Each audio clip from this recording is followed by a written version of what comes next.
Hello दोस्तों, कैसे हैं आप सब। आज इस वीडियो में हम पढ़ेंगे लोकल एनेस्थेटिक के बारे में कि लोकल एनेस्थेटिक एजेंट क्या होते हैं, क्या उनका मैकेनिज्म ऑफ एक्शन होता है, कैसे वो अपना एक्शन शो करते हैं और उनकी क्लासिफिकेशन क्या है। तो आइए शुरू करते हैं लोकल एनेस्थेटिक एजेंट के बारे में। सबसे पहले इसका ओवरव्यू ले लेते हैं। लोकल एनेस्थेटिक जो होते हैं हमारे पेन से रिलीफ पाने के लिए यूज़ किए जाते हैं और जो सेंसेशन को कम कर देते हैं। हमारे पास लोकल एनेस्थेटिक होते हैं और जनरल एनेस्थेटिक्स होते हैं।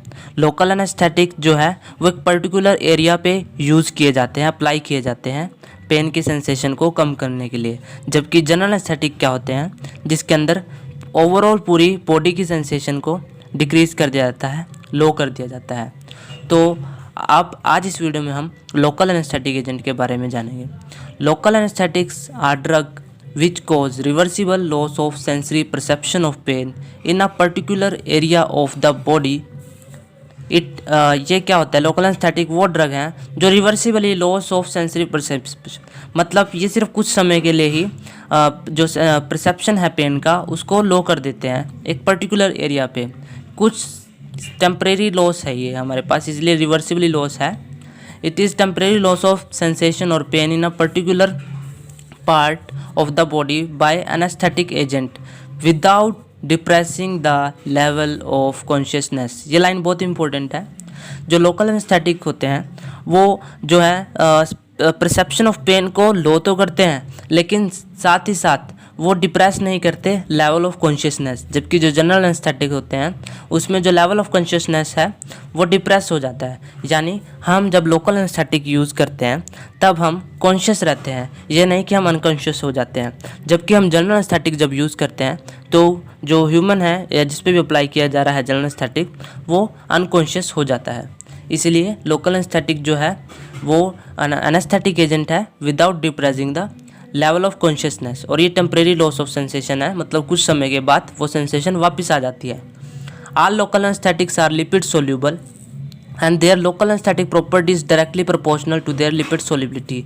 जो हमारे लोकल एनेस्थेटिक हैं वो सभी लिपिड सोल्यूबल होते हैं, मतलब वो लिपिड सोल्यूबल होंगे जब भी वो हमारी मेम्ब्रेन को पास होके अपना एक्शन शो करेंगे। और जो लोकल एनेस्थेटिक हैं उनकी प्रॉपर्टी जो है वो डायरेक्टली प्रोपोर्शनल लिपिड सोल्यूबिलिटी। मतलब कहने का मतलब ये है कि जितना हमारा जनरल लोकल एनेस्थेटिक जितना ज़्यादा लिपिड सोल्यूबल होगा वो अपना एक्शन उतना ज़्यादा शो करेगा। तो आइए एक बार इसका मैकेनिज्म देख लेते हैं डायग्राम के थ्रू, फिर हम इसको थ्योरिकली पढ़ेंगे कि कैसे कैसे वन बाय वन स्टेप कैसे कैसे क्या होता है।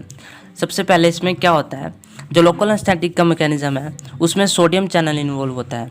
तो पहले हम सोडियम चैनल का स्ट्रक्चर पढ़ लेते हैं। सोडियम चैनल के जो एक्स्ट्रा सेलुलर पार्ट है उस पर एक माउथ प्रेजेंट होता है, जिस माउथ प्रेजेंट होता है जिसको हम एक्टिवेशन गेट कहते हैं, एम गेट कहते हैं।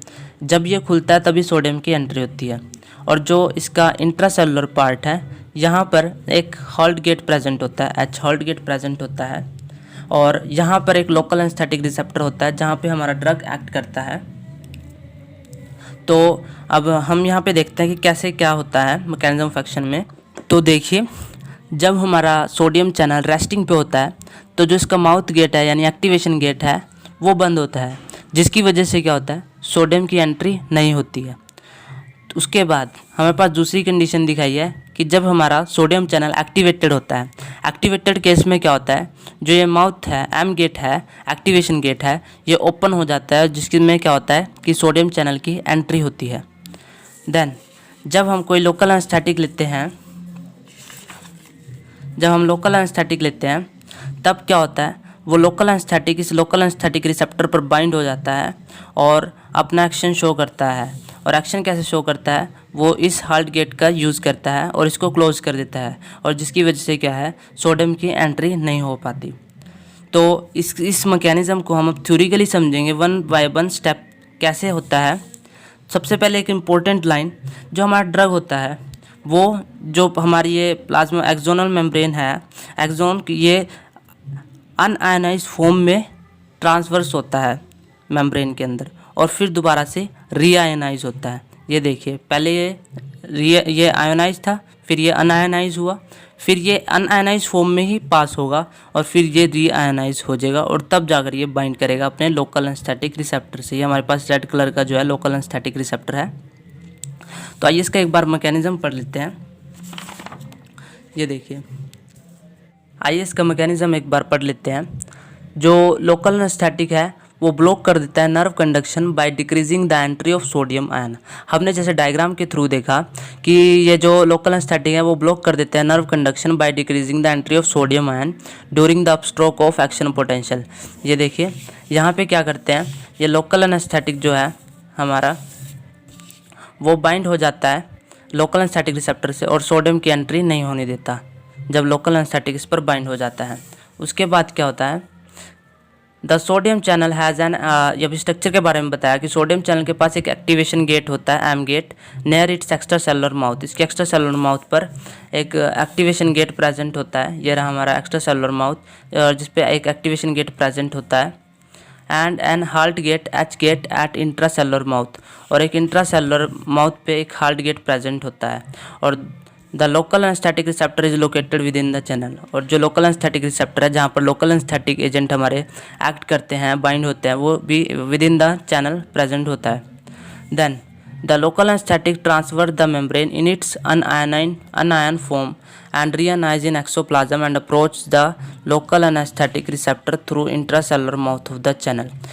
इस लाइन में क्या लिखा है कि जो हमारे लोकल एनेस्थेटिक्स होते हैं वो मेम्ब्रेन को पास करते हैं अनआयनाइज फॉर्म में। ये देखिए यहाँ पे पहले हमने ड्रग है वो पहले अनआयनाइज फॉर्म में कन्वर्ट होती है और फिर वो मेम्ब्रेन को पास होती है और फिर दोबारा से वो रीआयनाइज होती है और तब जाकर वो अपने रिसेप्टर पर बाइंड होती है।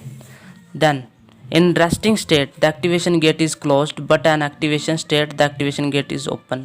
तो ये दो कंडीशनें दिखाई है कि जब रेस्टिंग पे हो तब एक्टिवेशन जो गेट है वो बंद होता है और जब एक्टिवेट हो तब ये जो एम गेट है वो ओपन हो जाता है। The local anaesthetic interact with the receptor situated with the voltage sensitive sodium channel and decrease the entry of sodium ion inside the membrane. और जो हमारा लोकल एनेस्थेटिक्स होते हैं वो क्या करते हैं, लोकल एनेस्थेटिक रिसेप्टर पर बाइंड करते हैं और क्या करते हैं, सोडियम की एंट्री को इनहिबिट कर देते हैं, सोडियम की एंट्री जिससे नहीं हो पाती। और impulse conduction is interrupted when the sodium channel is blocked. और अगर सोडियम चैनल ब्लॉक हो जाता है तो उसकी वजह से क्या होता है, इम्पल्स की जो कंडक्शन है वो इंटरप्ट हो जाती है, ख़राब हो जाती है। As the concentration of local anaesthetic is increase the rate of rise of action potential and maximum depolarisation decrease. अभी तक हमने पढ़ा कि कैसे कैसे लोकल एनेस्थेटिक का मैकेनिज्म था कि वो सबसे पहले क्या होता है कि भाई वो लोकल एनेस्थेटिक पे बाइंड होता है और फिर सोडियम चैनल को डिक्रीज कर देता है और जिसकी वजह से क्या होता है, कंडक्शन ब्लॉक हो जाती है और जिसकी वजह से सेंसेशन कम हो जाती है। अब यहाँ पे एक दूसरी बात आई है कि जैसे जैसे हम कंसंट्रेशन बढ़ाते हैं लोकल एनेस्थेटिक का, जो एक्शन पोटेंशियल और मैक्सिमम डिपोलाइजेशन है वो डिक्रीज होता जाएगा। जैसे जैसे हम लोकल एनेस्थेटिक्स जितना ज़्यादा देंगे उतनी ज़्यादा सेंसेशन कम होती जाएगी, उतना ज़्यादा एक्शन पोटेंशियल डिक्रीज होगा और मैक्सिमम डिपोलाइजेशन जो होती है वो डिक्रीज हो जाएगी। तो हमारे पास यहाँ पे एक ग्राफ है जो कि बहुत इंपॉर्टेंट है। ये देखिए यहाँ पे कंसंट्रेशन ऑफ लोकल एनेस्थेटिक्स और यहाँ पे एक्शन पोटेंशियल, ये एक्शन पोटेंशियल है, ये एक्शन पोटेंशियल है और इसमें एक कर्व दिखाई गई है। ये जो ए है ये ऐसे, ये पूरी ए कर्व है इतनी, और फिर ये बी कर्व दिखाई है, फिर एक सी कर्व दिखाई है, फिर ये डी कर्व दिखाई है। इस ग्राफ में क्या दिखाया है कि जब हम कोई लोकल एनेस्थेटिक नहीं लेते तब तो हमारा एक्शन पोटेंशियल ऐसे जाता है जो कि नॉर्मल है। अगर हमने कंसंट्रेशन बढ़ाई लोकल एनेस्थेटिक की तब एक्शन पोटेंशियल में डिक्रीज आया, और जैसे जैसे कंसंट्रेशन बढ़ा रहे हैं तो एक्शन पोटेंशियल में डिक्रीज आ रहा है। यहाँ पर लोकल एनेस्थेटिक की डी वैल्यू में बहुत ज़्यादा बढ़ चुकी है और जिसकी वजह से एक्शन पोटेंशियल बहुत डिक्रीज आ रहा है।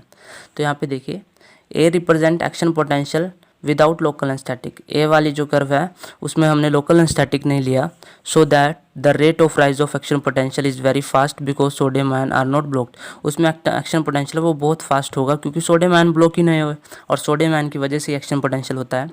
Then B C D curve में क्या है, but in case of BCD, as the concentration of local anesthetic is increased, the rate of rise of action potential will be less because more blockage of sodium channel leads to blockade of conduction। क्योंकि BCD में जैसे जैसे हम local anaesthetic देते रहेंगे, local anaesthetic क्या कि sodium channel को ब्लॉक करता जाएगा और जिसकी वजह से क्या होगा, हमारा सोडियम चैनल है वो ब्लॉक हो जाएगा और जिसकी वजह से कंडक्शन भी ब्लॉक हो जाएगी। आइए अब इसके pharmacological action of local anaesthetic पढ़ते हैं कि लोकल फार्माकोलॉजिकल एक्शन क्या होता है हमारा लोकल एनेस्थेटिक। सीएनएस सिस्टम पे क्या इफेक्ट होता है लोकल एनेस्थेटिक का। Local anaesthetics produce stimulation of central nervous system, ये सेंट्रल नर्वस सिस्टम को स्टिमुलेट कर देते हैं एंड दिस में cause euphoria, restlessness and tremors. Cardiovascular system पे क्या इफेक्ट पड़ता है, लोकल एनेस्थेटिक प्रोड्यूस वैसोडायलेशन, वैसोडायलेशन कर देता है and hypotension is occurred. High local anaesthetic produce depressant effect on myocardium, myocardium पर इसका डिप्रेजेंट इफेक्ट होता है हमारे लोकल एनेस्थेटिक का।